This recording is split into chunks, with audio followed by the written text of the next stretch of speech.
There we go. Okay, perfect. So today is a very important day. It's 76 years since the Nakba, which is when 750,000 Palestinians were expelled from their homeland, my father included. And so on this day, it's perfectly wonderful that we can have Juliette come in and talk to us all about the work that UNRWA has been doing and trying to do in the occupied territories, also about the impact of the Knesset decision on their activities there, and also the disinformation campaign against them. So Juliette will talk for about 10 or 15 minutes, and then we'll open up to have questions from you all. Can I just invite you all to keep the questions short and to the point? Unfortunately, we don't have time for everybody's point of views. So keep it brief and keep it based on the work that UNRWA is doing. Keep it on topic rather than the broader politics, please. So allow me to introduce everyone. My name is Georgina Hallaby. I'm based in the UK. My father is Palestinian, my mother is English, and I'm part of Justice for Palestinians, and we are a Warwickshire-based group based out of Leamington Spa, and we've been going for over 16 years. Every weekend you'll see us protesting and turning out in large numbers, holding vigils to raise awareness and to campaign against the occupation. We're also actively promoting and taking part in local, national and international global initiatives, as well as peaceful protests, boycotts, and hosting regular talks and forums like the one today. Our guest speaker tonight is Juliette Touma. She's the Director of Communications at the United Nations Relief and Work Agencies for Palestinian Refugees in the Near East, otherwise known as UNRWA, since September 22. So Juliette covers all of the agency fields of operations, including the occupied Palestinian territories, the Gaza Strip and the West Bank, and the East Jerusalem, as well as Syria, Lebanon, and Jordan. And prior to her appointment with UNRWA, Juliette served with UNICEF for 9 years, including as Regional Chief of Advocacy and Communications for the Middle East and North Africa. At the peak of the conflict in Syria, Juliette did a special assignment as chief spokesperson to the United Nations Special Envoy for Syria. During 20 years of service with the UN, Ms. Touma has held several key positions, including chief spokesman to the UN mission in Syria during the peak of the conflict, head of communications at the United Nations Development Programme in Baghdad, Iraq, and communication roles with humanitarian missions in Libya and Iraq. She took up her first assignment with the UN in the occupied Palestinian territory during the Second Intifada. And before joining the United Nations, Juliette worked with civil society on culture, arts, and music. So with no further ado, I'm delighted to hand the floor over to Juliette. Thank you, Georgina. This is a great introduction, and thanks for hosting me tonight. Great to meet everyone. And I'm really glad that we're doing this at such a critical time for UNRWA, and safe to say for the Palestinian people, especially those who are in Gaza. Look, there are a lot of things that happened, Georgina, since we've last spoken when we started preparing for this talk. So I'll spend a little bit of time speaking to the situation on the ground. I believe when we spoke, it was still during the time of the ceasefire, and so things were looking a little bit more hopeful, but quite a lot has changed, and so I'll spend a bit of time speaking to that, and then I'll speak to the work of UNRWA and the communications work of UNRWA, and also to disinformation. I hope that this talk tonight will be as interactive as possible. So I will not spend most of the time of the talk speaking. I'd love to hear from the guests and from people who are with us tonight, their questions and their mainly the interest that they have in the subject of the talk, and how we can work better together, looking forward, or going forward rather. And thank you for everything all of you are doing for the Palestinian people, and also the support to UNRWA. We feel it, we need it, and it's like I said, really excellent to be with you tonight to answer any questions, clarifications that you might have. So if we start with the situation as it stands right now in Gaza, I'm sure you're following, but it's been 10 weeks since a very tight siege that has been imposed on the people of the Gaza Strip, people like you and I. 1 million of them are children. So the siege that started on the 2nd of March continues.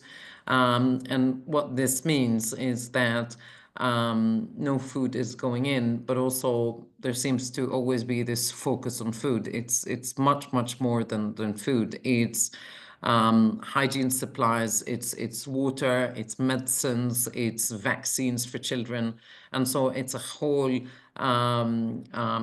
bunch of basics, really, supplies that any human being anywhere in the world needs for their own survival. So that's been blocked from entry for the past 10 weeks since this siege has been laid on Gaza. And historically, it's a place that has for around 18 years relied heavily on imports coming from outside, as the enclave has gone through blockade for the past nearly two decades. And obviously, since the war began, the dependency on these supplies have increased because of the forced displacement of people in Gaza. And you must have heard us saying on several occasions, people continue to be treated in Gaza like pinballs, having been forced to move from one place to another in search of safety, something that is very basic, but almost non-existent in the context of the Gaza Strip. Also, coupled with that is heavy bombardment that continued across the Gaza Strip pretty much since the morning of the 18th of March, when the ceasefire broke down rather. And the toll is very heavy, especially on civilians, including many children. Just today, we've seen reports of 100 people yesterday killed. Yesterday, we saw 30 people. It's a killing field. Gaza has become a killing field at the world's watch, and atrocities, in fact, mass atrocities continue. They've been ongoing for the past 19 months non-stop. Whether it is the killing of civilians, whether it is the attacks and hits on civilian infrastructure that includes schools, hospitals, and other medical facilities, but also includes shelters, including United Nations shelters. So at UNRWA, we've had um, uh, uh, a huge number of attacks on the agency. We've had 2/3 of our facilities, in fact, hit during the war. We have just over 300 facilities. The vast majority of them, they were schools before the war. Since the war began, all schools in Gaza have been closed. And the vast majority of the schools that UNRWA manages, they were turned into shelters. We've had many hits on our schools that were used as shelters while they were used as shelters. And we've had, as a result, nearly 800 people killed while taking refuge in our shelters. We've also had nearly 300 of our colleagues, our team members killed. This is the highest death toll in the history of the United Nations. And that death toll meant that we've lost a lot of our colleagues, doctors, nurses, teachers, support staff, including logisticians, drivers, security guards, and others. So the backbone of our operation in Gaza. So in terms of the toll that all of this has had on UNRWA, there is no question that this has been a huge and devastating toll, in fact. When it comes to further atrocities, we have had over 50 staff members who have been either detained and then released from Israeli detention centers, or who continue to be in detention centers. And those of the colleagues who were released, they told us harrowing stories when they came out, including of ill treatment that included sleep deprivation and food deprivation, but also dogs being leashed on them, being beaten up by soldiers while they were in detention center. In a couple of cases, we had colleagues waterboarded. Staff were forced to sign papers in a language that they do not understand. There were forced confessions, and so that has been ongoing for the past 19 months with our colleagues. I'll just say a couple of words on crisis communications, and then I'll speak a little bit to disinformation, and then on the Knesset bills. In fact, let me, if I could, start just with the Knesset bills. The Knesset, the Israeli parliament in Israel, passed two laws against UNRWA. One law that bans the agency from operating in Israeli territory for the Israeli authorities. That also includes occupied East Jerusalem. And then the other bill bans Israeli officials, whether it's government or the army, from contacting and being in touch with UNRWA. That came into effect on the 30th of January. And what this meant in practical terms is, for the international staff who work in the occupied Palestinian territory, we don't have visas anymore to access the occupied West Bank or the Gaza Strip. However, in terms of the services and the operations and the work that UNRWA does, our work continued, thanks to the great work of the local staff that we have on the ground in the occupied Palestinian territory, who continue to keep the services, things like clinics and medical facilities, schools in the occupied West Bank open, and also to continue to deliver humanitarian assistance. Just last week, we had, however, an incident where in 3 UNRWA schools in occupied East Jerusalem, the Israeli forces went into the schools while the children were in the school, forcing the school to shut, evacuating around 500 children from these schools. And as a result, right now you have the 6 UNRWA schools that we normally operate in occupied East Jerusalem.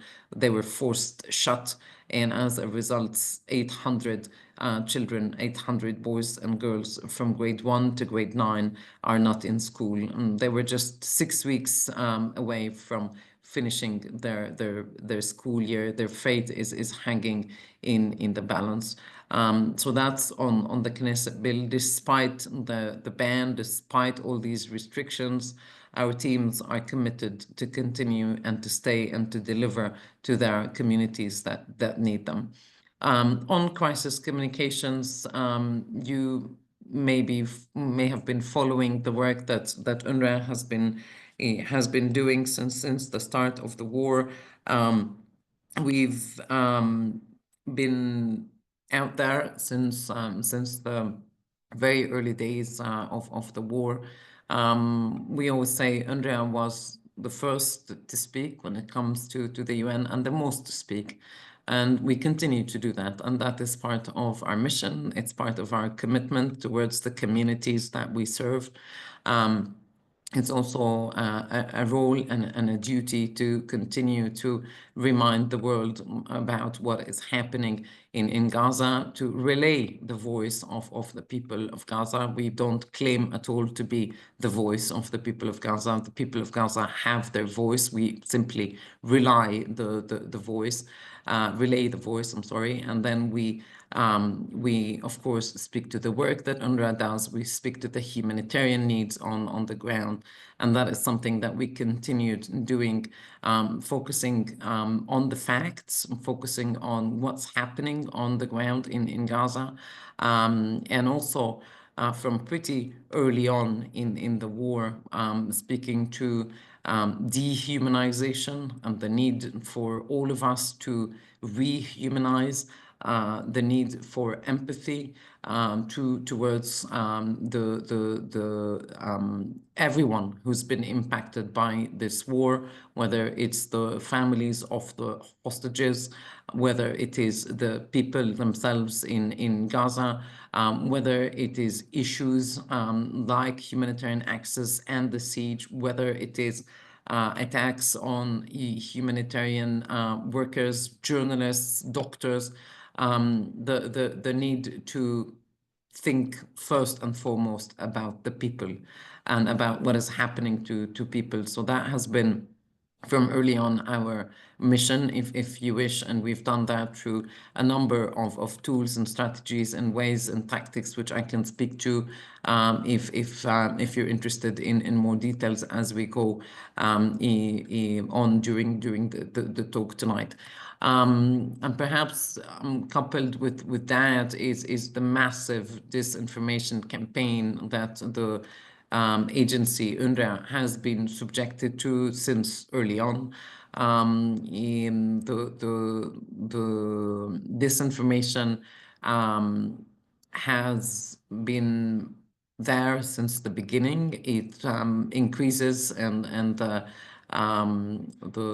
attacks, if you wish, multiply depending on the event of the hour. So, for example, we notice that when we have key global events about Gaza, so for example, the International Court of Justice hearings from a few weeks ago, we've noticed an increase in the disinformation campaigns against the agency, and then sometimes we see a bit of a lull, and then they come back. We've seen it also this week. Our Commissioner General spoke to Jeremy Bowen from the BBC in London, where he spoke to the mass atrocities that are happening to the people of Gaza, and the classification of the use of food as a weapon of war.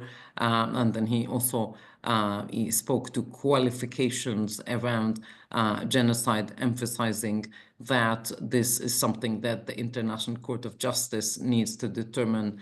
And around that, after the interview was put out and it was widely picked up across all outlets on the BBC, we've seen again another uptick of disinformation attacks against UNRWA. I will stop here, Georgina, and then I will answer any questions that you and others might have. Over to you, and many, many thanks. Thank you, Juliette. I can certainly say that I'd be interested to hear more about any advice you could give to help us advocate as well. So you mentioned that you've got tools, strategies, and tactics that we can use in our weekly campaign. So anything that you could say around that in terms of key messaging or techniques would be gratefully received. Great. Okay. So look, what we've done since the war began, and you know, I've done crisis communications for the United Nations for quite a bit before the war began. Now, having said that, and despite serving in war zones and working in places like Libya, like Iraq, like Syria for many, many years. And also when I was covering the whole of the Middle East, North Africa region, being in places like Sudan and Yemen, among others, and of course Lebanon, for a number of very, very sad milestones. I don't think anything prepared me for what we have been going through since the war began on the 7th of October. And I remember waking up on the 7th of October. It was a Saturday morning, so the weekend, to a barrage of text messages and phone calls, and people were asking, whether I was back in Gaza, because I used to go to Gaza once a month when I was based in East Jerusalem on my first year of service with UNRWA. So I had the honor to spend quite some time with Gaza, get to know Gaza much more, get to know the people of Gaza much more, get to appreciate their sense of humor, their love of life against all odds, despite the conditions that they were undergoing then. And by the way, I've been to Gaza during the war, so since the 7th of October, and of course happy to speak to that. I knew that it was going to be different. And I knew that this is going to be very, very bad. Now, how bad is bad, I didn't know, and I couldn't imagine that we would come to a point where we are at the moment, 19 months on. But from early on, we realized that there is a very big need to speak to what was happening inside Gaza, to what was happening to the people of Gaza, the forced displacement orders, if you remember, beginning of October, what this means for people, 1 million people impacted to be on the move, the massive exodus that we saw in the beginning of the war. And so we had a team inside Gaza with whom we were in close contact with, and we could get facts, information, data, and that we used with the media. We were speaking to the media. We focused on international and global media early on in the war, because we wanted the world to know what was happening, and we were hoping that the more we speak with the media, the more attention there will be to what was happening in Gaza, the more pressure there will be for an end to this war, that there will be a deal that would be brokered very early. Maybe we thought it will take a few weeks. Everyone will be, the hostages will be released. The war will stop. There'll be a ceasefire. But we were of course wrong. So it was a focus on the facts, on the voices of people, the impact on people, impact on children, impact on older people. And also the work of UNRWA. In the first 2 weeks of the war, we thought we saw the worst when it comes to humanitarian access in siege, because there was a two-week siege, like we have now, except now it is 5 times longer, where also nothing was going in. So we spoke a lot about the humanitarian needs. Very, very fast, the situation got worse and worse and worse. And what that meant is humanitarian needs have increased massively.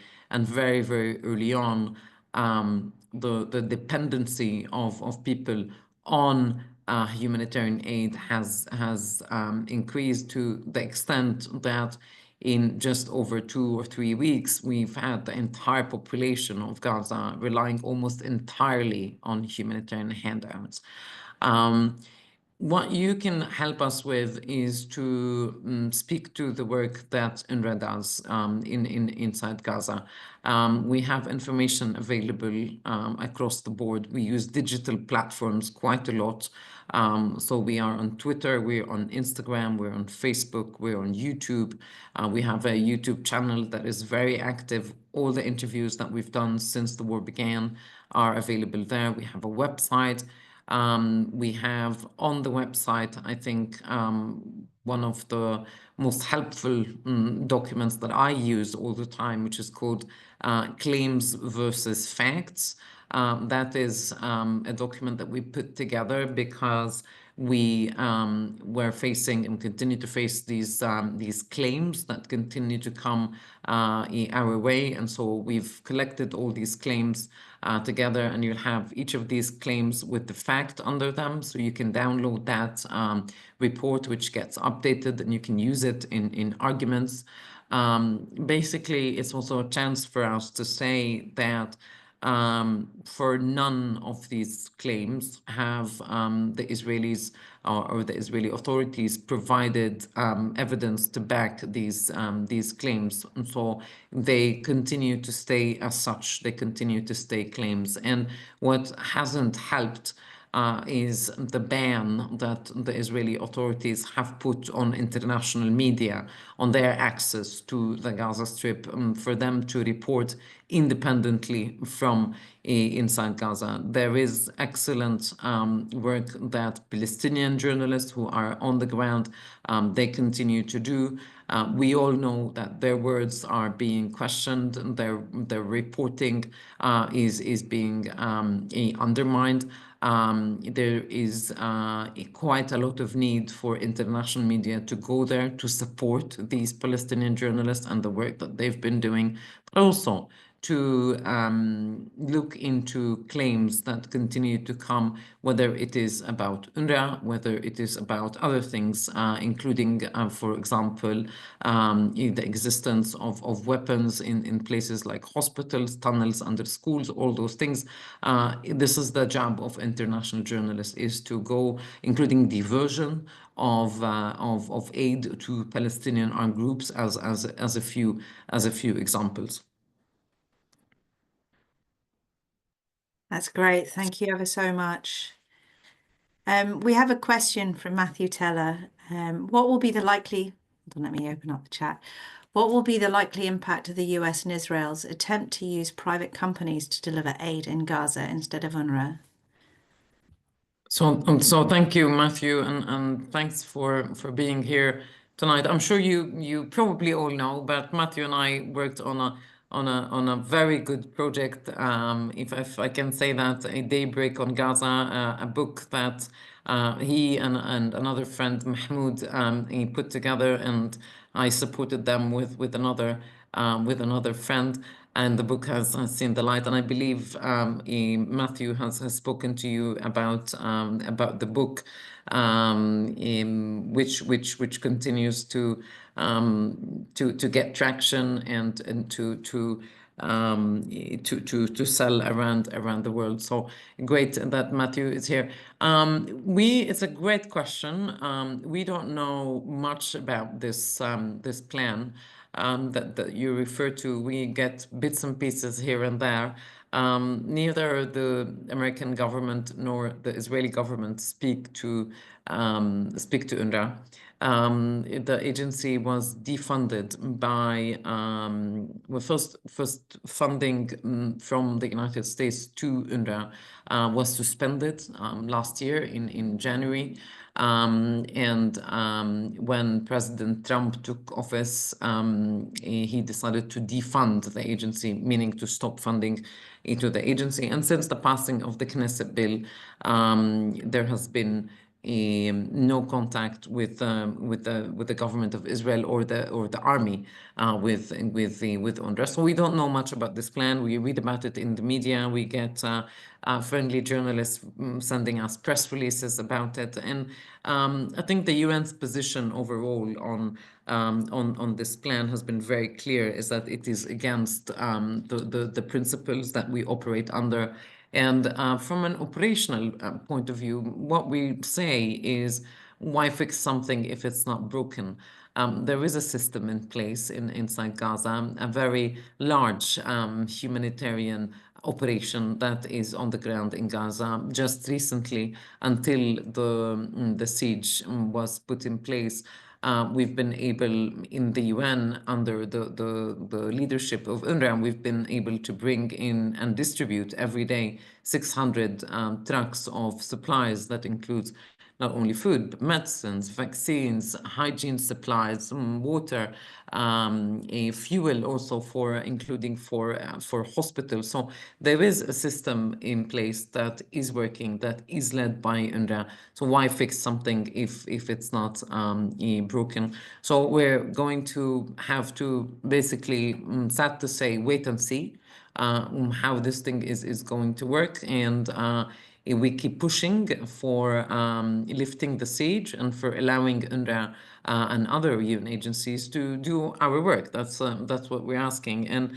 since we're talking about this, we have over 3,000 trucks spread around the region that have on them food that is expiring. We have medicine in our warehouses. We have hygiene supplies. It's already all lined up in places like Jordan, like Egypt, ready to go as soon as the gates reopen. Thank you. We have a question from Sam Amar. Yes. Thank you very much, Juliette. For people in politics, UNRWA's become a little bit of a difficult subject to approach because we're not sure media so much that we're a bit lost. Like I'm personally a bit lost about the position of UNRWA. Have they found people who were complicit in October the 7th? Has it been like a few rogue individuals? You've just said that they are people were forced into signing declarations and confessions under torture. So can you just tell me a little bit about that, sort of like demystify the propaganda that has been so heavy in the media against UNRWA, so when we speak about it, we're not so nervous? Yeah, sure.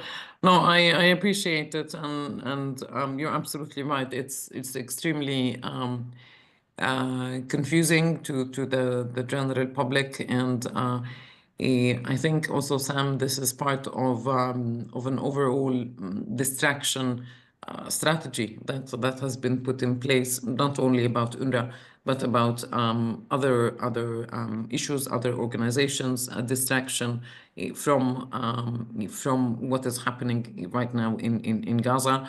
No, the investigation that we have initiated in the United Nations against the allegations is non-conclusive, meaning the investigation with regards to allegations that UNRWA staff have participated in the 7th of October attack, that investigation was non-conclusive.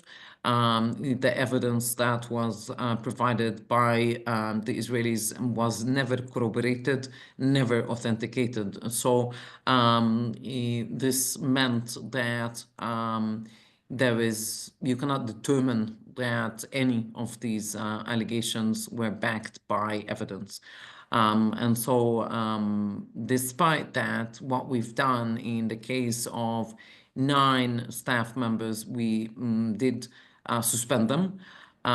They can, of course, appeal. We have a system where they can appeal to be reinstated.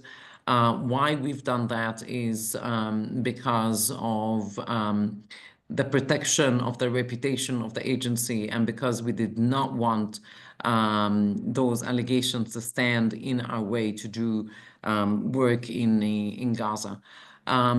The outcomes of the investigation are there. They're online. You can find them. I can also drop them in the chat.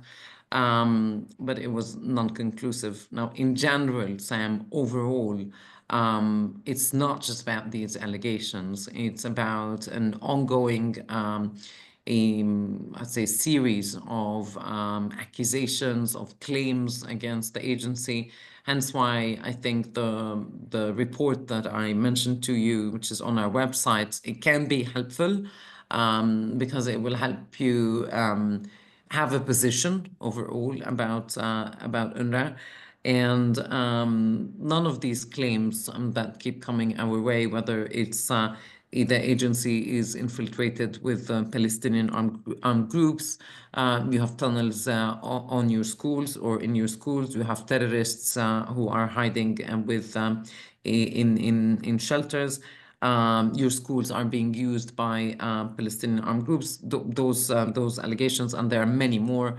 None of them have been substantiated by evidence. Hence why we keep saying, look, we can't find out. We need an independent commission of inquiry to look into all of these claims um, and to come out with whatever they can come out. Meanwhile, we're busy sorting out the doing the work that we do, giving humanitarian assistance to people.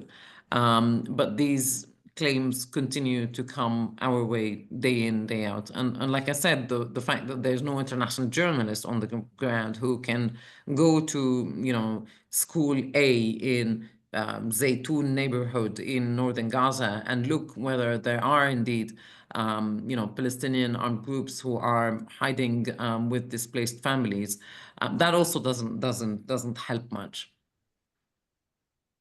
Great, thank you very much. Yeah. And yet, on the other side, every single time an allegation is leveled towards the Israelis, they can just say, oh, we'll look into it, and nothing ever happens. We have a question from Gian Claire. I hope I've pronounced this correctly. UN Association UK chairperson Ian Martin has been appointed by the UNSG to do an assessment on UNRWA. Are you able to tell us what he is looking at? Yes, thank you, Gian.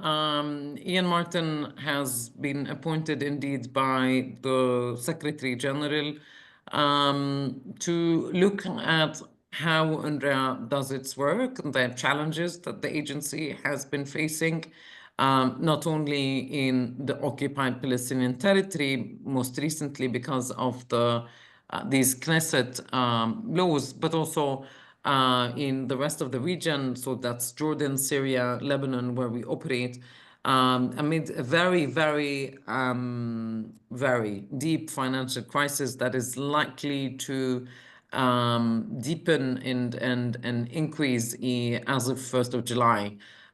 Because when we look at the figures and the numbers and the books and everything, it's not looking good at all as of 1st of July.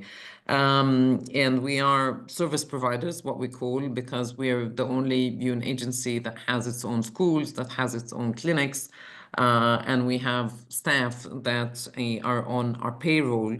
And so the funding the fundraising work that we do goes pretty much to pay for the salaries. So Ian is looking at all these challenges, how we do program work, and the role that the agency plays in human development, including in places like Syria, where I was just a few weeks ago, where you feel and you see, more importantly, the added value that this agency does, especially in a place like education. So I think that's the question from Gian, Georgina. Thank you. And we have another one from Barclay. What is the background to and what motivates Israel's campaign against UNRWA? It needs to be exposed. Also, why are the official bodies, including UNRWA and the media, still calling the genocide a war? Yeah, thanks so much, Barclay, for this question. On the background, it's for people like you and other interested individuals, organizations, foundation, the media as well, to help us unpack this question, and perhaps explain why this campaign against UNRWA. It's certainly, what I would say is, certainly it's not new. It's something that colleagues who spend much longer at UNRWA tell me, that there's always been these attempts to dismantle the agency, to attack the agency. But I think there is a consensus that this is by far the harshest that the agency has gone through since the war began. And there is a direction towards um, or a motivation or a short sight sort of direction, if you wish, or intention that if you dismantle or as the millennials say, cancel, if you cancel UNRWA, then you cancel the refugees. And they're two very different things. If you cancel UNRWA, the only thing that would happen is that there will be an increase and a deepening of the suffering of the very communities that rely, in many cases, on the agency for their sheer survival, right? So it's about deepening the suffering. Dismantling UNRWA is not going to cancel the rights of Palestine refugees, because the two things are very separate. The mandate of UNRWA comes after the General Assembly resolution that gave rights to Palestine refugees. The mandate of UNRWA is simply to provide the Palestine refugees with services, including and especially education and healthcare. And then after came the humanitarian assistance, because of the many conflicts and emergencies that this region has been going through. The mandate of the agency does not, however, give the agency the ability to provide or put forward what we call durable solutions. So UNRWA does not have the mandate to return refugees, as one example. That is in a completely different General Assembly resolution. So dismantling UNRWA will not dismantle the right of Palestine refugees, but I think it's worth looking at. Why we use war and we don't use genocide? Because in the UN, the guidance is that until and if and when the International Court of Justice decides that it is a genocide, what's happening to people in Gaza, I cannot use the word genocide, and I can only use the word war. Thank you. And words are so important. The one that really drives me crazy is the word conflict, because that just assumes it's completely, mutual. So we have another question by Michael. I gather one of the released Israelis spoke at the Security Council and reported that UNRWA boxes were brought into the tunnel in which they were held. When was this? And is there any veracity to the claim? Yes, thank you. We saw I think it was, you're referring to one of the released hostages. We saw that in the Security Council. Again, it's a claim, so we don't know. And how will we know whether it has indeed happened or not? And by the way, UNRWA cannot be accountable for every single box of supplies or every single bag of flour that we give to people. There was a time during the war when we were giving food to 2 million people. So it's like a Sainsbury's bag, right? Is Sainsbury's accountable for every single Sainsbury's bag that is handed over from one person to another? No, they're not. So people can do a lot of things with those bags. So I actually don't know if it was true or not. Okay.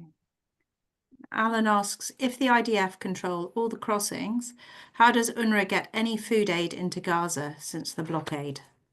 We don't. And so there's been this siege that's been ongoing for more than 10 weeks now, Alan. So since the 2nd of March, and it's not just about UNRWA. No one is able to bring in anything into Gaza. No food, no fuel, no water, no medicine, no vaccine for children. The gates are literally the gates, because I've been to that crossing. The gates are closed. So I just want to check, did Matthew Teller have another question? If anyone has a question and they want to ask it online, could I just ask you to raise your digital hand so that it comes up on my screen? Matthew, did you have a question?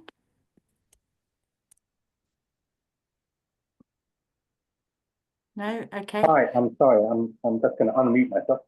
No, I didn't have another question off the top of my head. I don't know. Did I press the wrong button that put my hand up?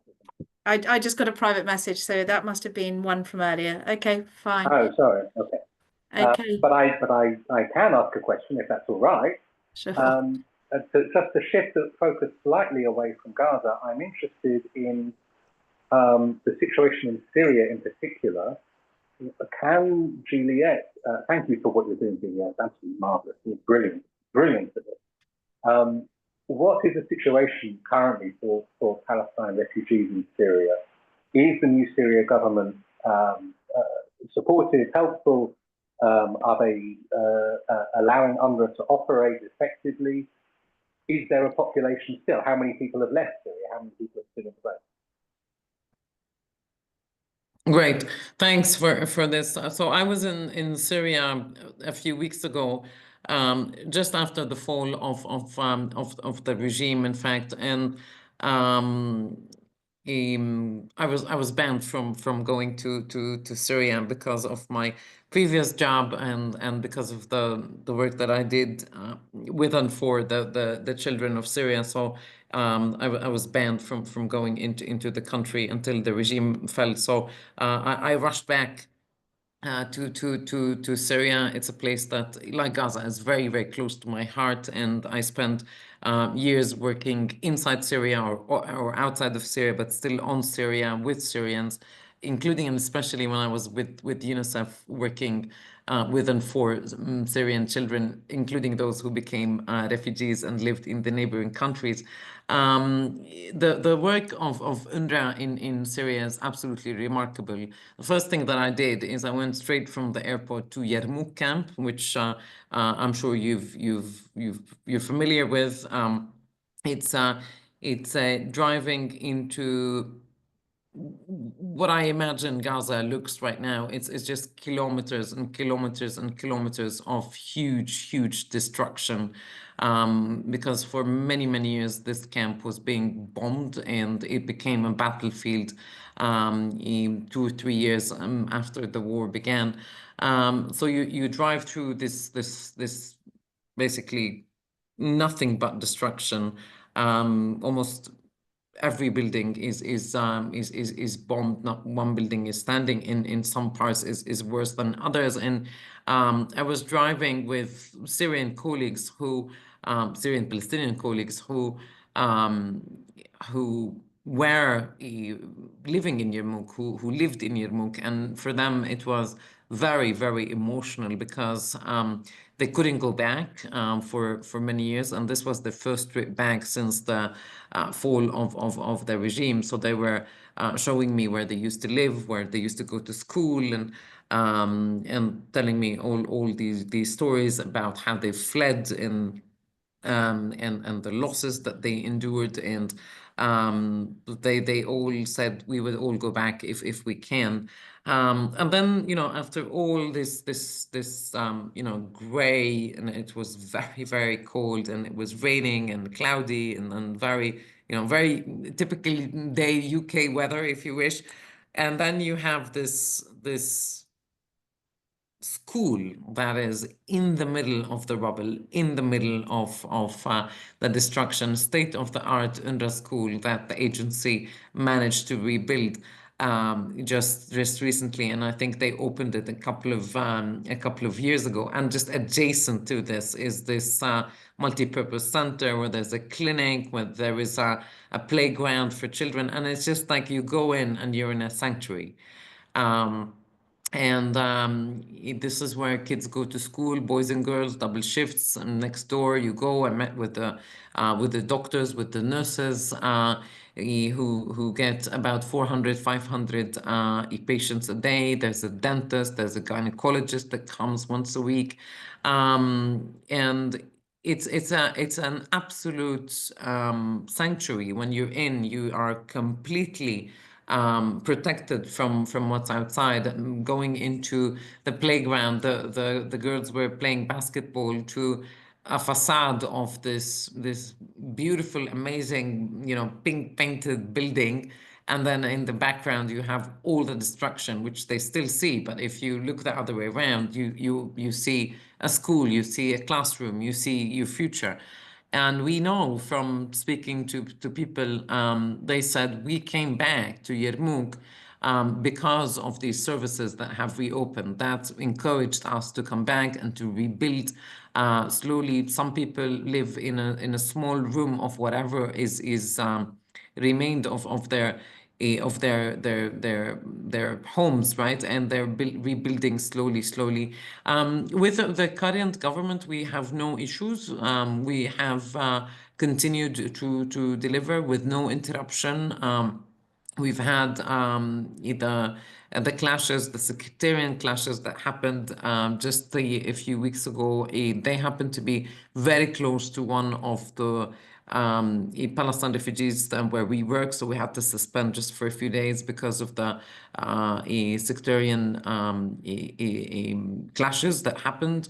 But other than that, it is needed more than ever because people depend on the agency because of the socioeconomic situation of people, because people are poorer, to put it very simply, and they need those services. By the way, all our services, wherever we work across the region, are free of charge. And they're also available for the communities, and so they're very close. They are within the camps, just walking distance from people's homes, which makes them make them more accessible. Alan asks, does the UN mandate include maintenance of a register of those with a right to return? So, Alan, thank you for the question. What UNRWA does is we have been registering Palestine refugees since 1948. In fact, a little bit earlier, 1947, and their descendants. And we've recently, over the past 2 to 3 years, we've digitized the registration of Palestine refugees. So there's something called UNRWA, which any Palestine refugee, wherever they are around the world, they can go and register. And we're now closing to 6 million Palestine refugees. The vast majority of them live in the region. For example, the highest number of Palestine refugees is in Jordan. Then you have quite a lot in Gaza, in the West Bank, and in Syria. There's about 500,000. That also answers Matthew's question. And in Lebanon, we also have Palestine refugees who live around the world who are registered as Palestine refugees. So that, I think, answers Alan's question. Thank you. And John asks, there seems to be a general agreement that Israel is embarked on a campaign of genocide, as well as having a history of defiance against the United Nations. Why has it not been suspended or expelled from the UN? That is not something I can answer, John. It is these sort of questions are exactly the action that people like yourself and your organizations can take forward. And these are the sort of campaigns that you can take forward. And it's certainly not a decision for UNRWA. And Sam has asked another question. Do they want the hostages to starve? Who is I they, was Sam? making a comment. Sorry, I was making a comment because somebody was saying that they were being accused of having, the UNRWA boxes go through the tunnels. Well, do they want them to starve? They need to register as a refugee if you have a nationality of another country.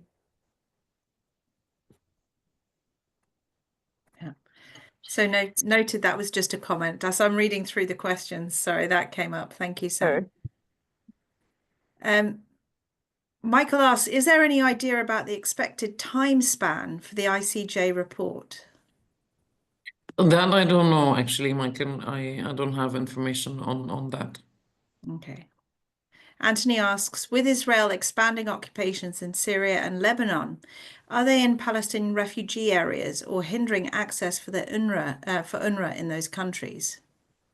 Yeah, good question. Look, so far our operations in Syria and Lebanon have not been impacted by by that. Having said that, I was in Lebanon during the war, during the Lebanon war, so October, until the ceasefire in end of November, and there was quite a lot of displacement from the camps, especially from the southern camps towards places like Beirut or other urban centers, so other cities, and we've had to close our schools in most parts of Lebanon. We've had to close our clinics in some parts. We've opened shelters in places like the north of Lebanon, but in Syria we've not had any impact. And since the ceasefire in Lebanon, we've resumed our programs and our services as usual. I think the big question, again going back to the challenges and to the question on Ian Martin and the assessment, the question is, and the future of the agency hangs by a thread because of what is anticipated to be a very deep financial crisis that the agency is going to go through as of 1st of July. Thank you. Next question, Jane asks, reports of deaths and injuries are credited to the Hamas Health Ministry, sometimes with a query about their veracity. Is UNRWA or anyone else able to issue their own corroboration or independent figures? I have no reason to doubt the figures, but it might help influence public opinion. Sure. I mean, the way we normally answer this question is to do the ratio of those killed at UNRWA out of the total number of people who work with us. And if you do the ratio is 300 right now, almost 300 UNRWA staff out of 13,000, and you put the 50 or 55,000 out of the 2 million, and the ratio will be the same. All of the UNRWA staff killed, they've been verified through our UN mechanism of verification. So we have triangulated the information and then verified the death of these colleagues. Also, what normally happened in Gaza during the past wars, it was there would be commission of inquiries who would go and look into mass atrocities, violations, but they would also look into casualty figures, and their findings of these inquiries were that the numbers that were given by the very same Palestinian Ministry of Health tallied with what they were able to verify. But these commission of inquiries can only be done after the war is over. Still 300 out of 1,300 is almost 25%. That's no, Georgina, 300 out of 13,000. Oh, out of 13,000. Okay, 4%. Yeah. So Adrian asks, many people are incredulous that so far no organized resistance has arisen to break Israel's blockade. Article 377 of the UN Charter apparently would allow this. Are you aware of any moves or discussion behind the scenes to bring this about? No, I'm not. Okay. Sam, I think, was referring to the previous question about the refugees. Yes. Can you register as a refugee if you have a nationality of a country? Yes, you can. If you are a descendant of a Palestine refugee, then you have the right to register online as a Palestine refugee, regardless of the nationality that you have. This is one of the reasons why UNRWA is there, and why the Palestine refugees is different than other refugees because no solution has been found to the plight of Palestine refugees. And because of the ongoing conflict that has been happening with no solution.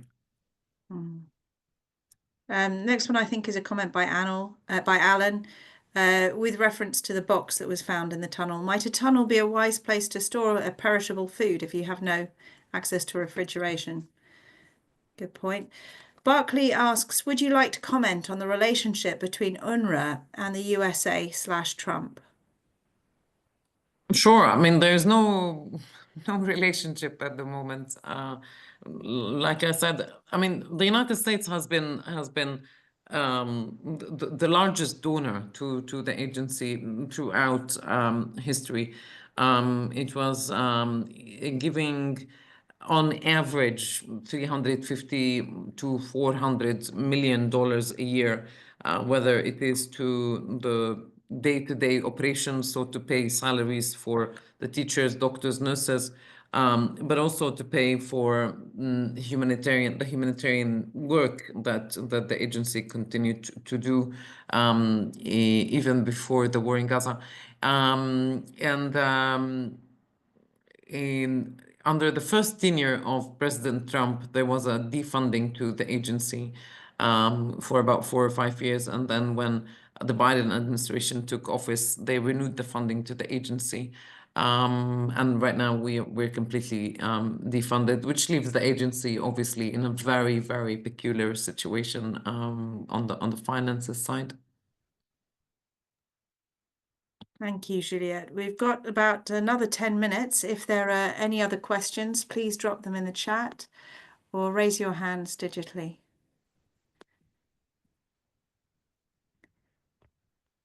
In the meantime, perhaps I can ask a question, Juliette.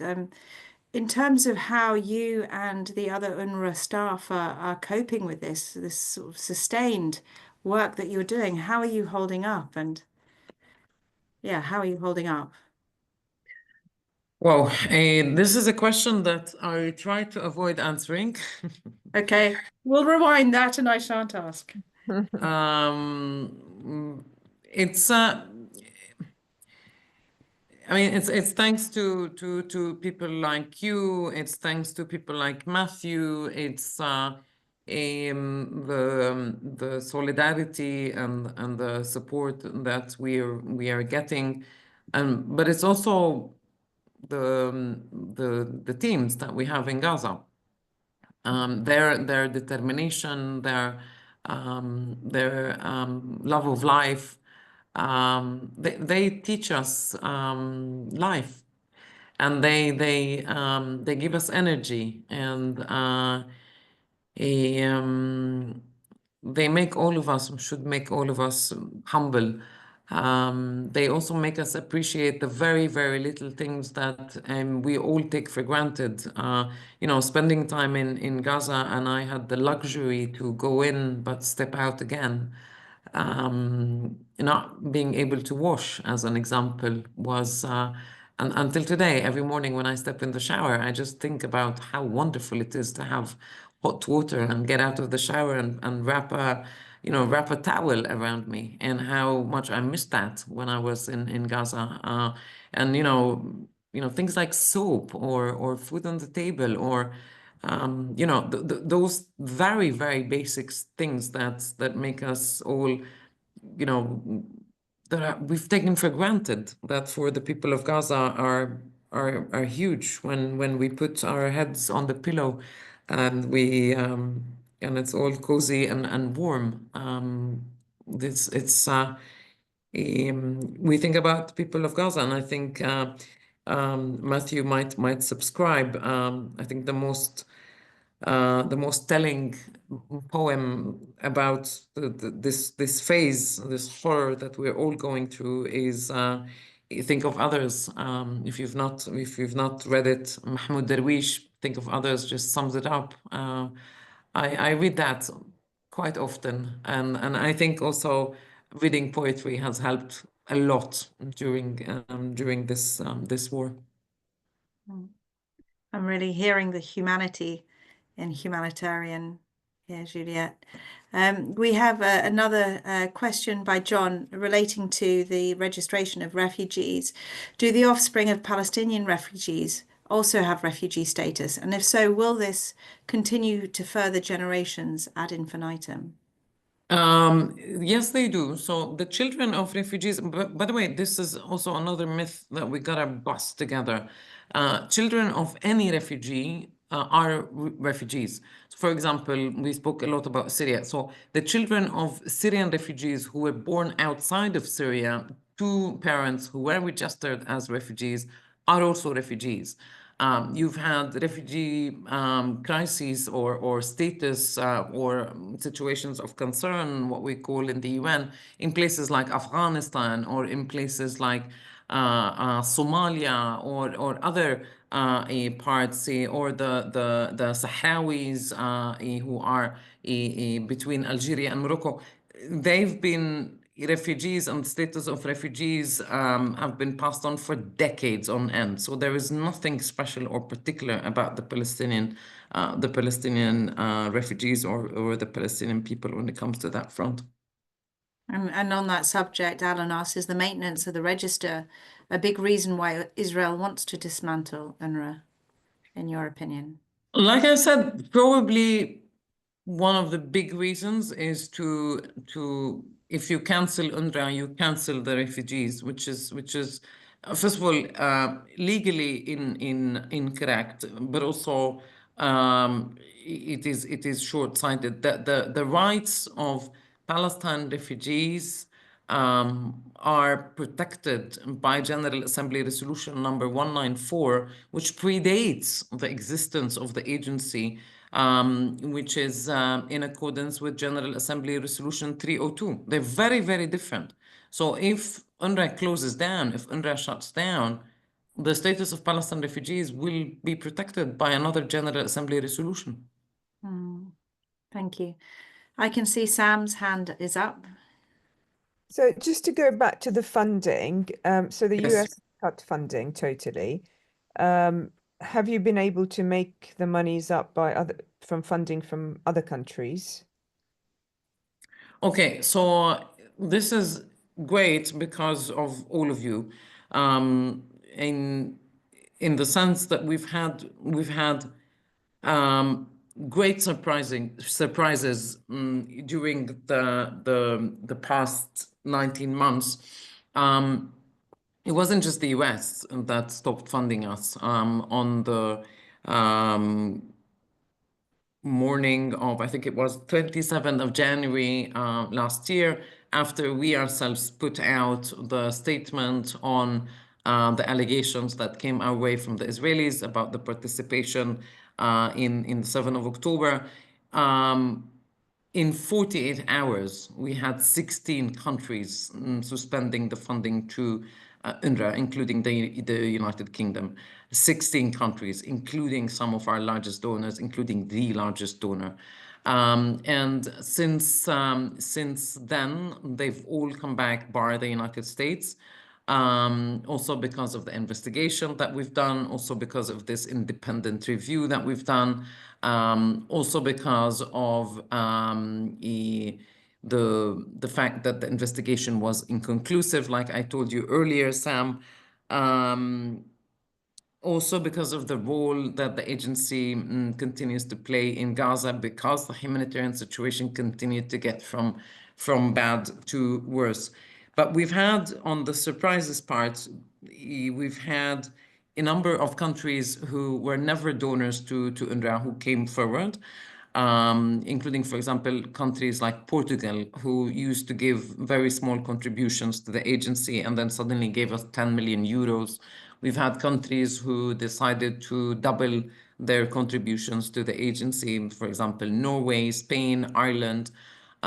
We've had new countries from the region, and not necessarily the Gulf countries, but countries like Iraq, who for the first time gave us $25 million. Countries like Algeria, who gave $15 million. These countries were not donors to the agency. And we've also had huge solidarity from individuals, people like you and I, who went online and gave $100, $150, $200, $1,000 for UNRWA and the work that we do. And collectively, only through these individual donors, we've managed to bring in $200 million since the war began.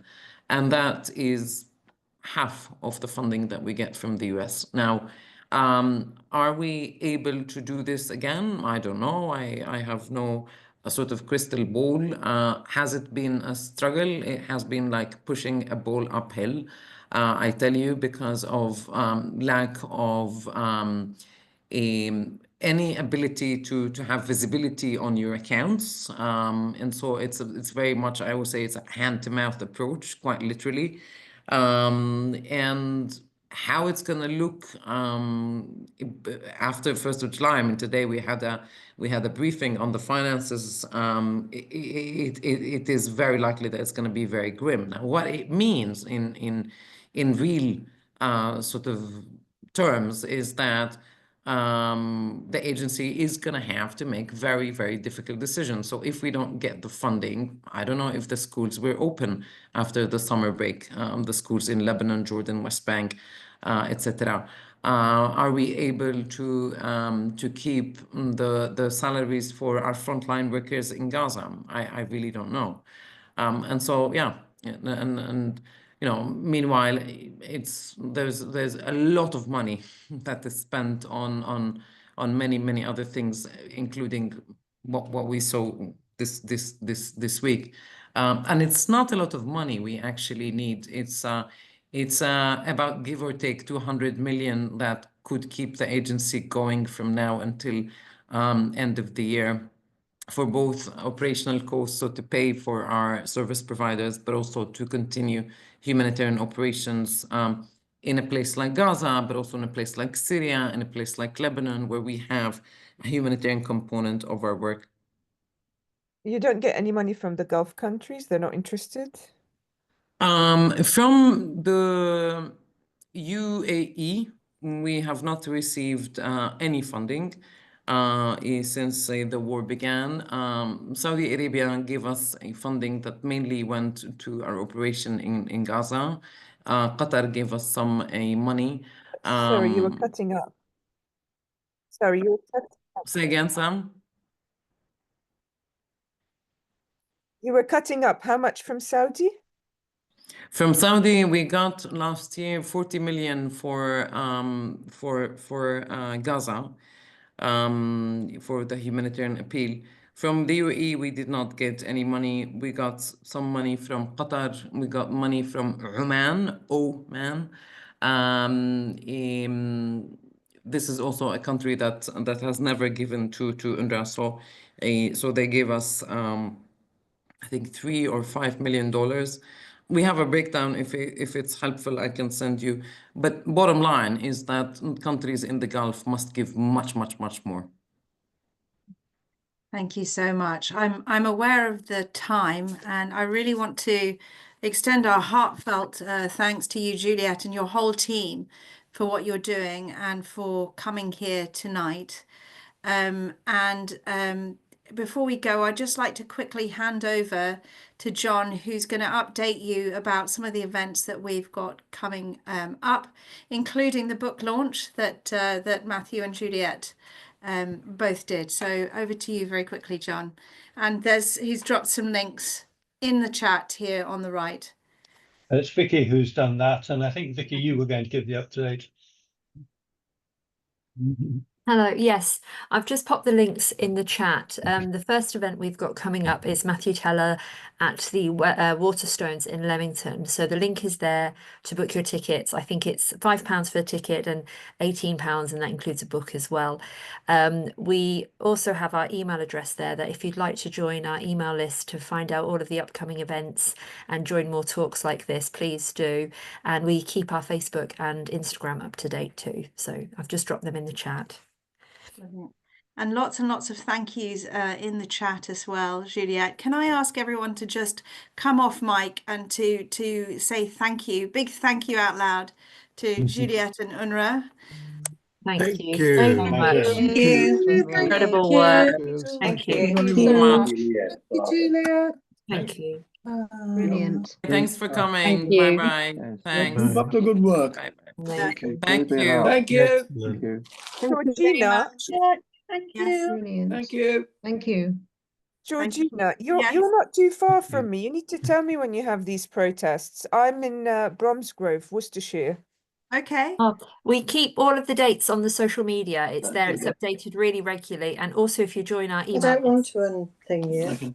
if you send an email to that email address that's in the chat, we'll add you to the newsletter, and then you'll get all of our upcoming events. Great. We I'll also do that have now.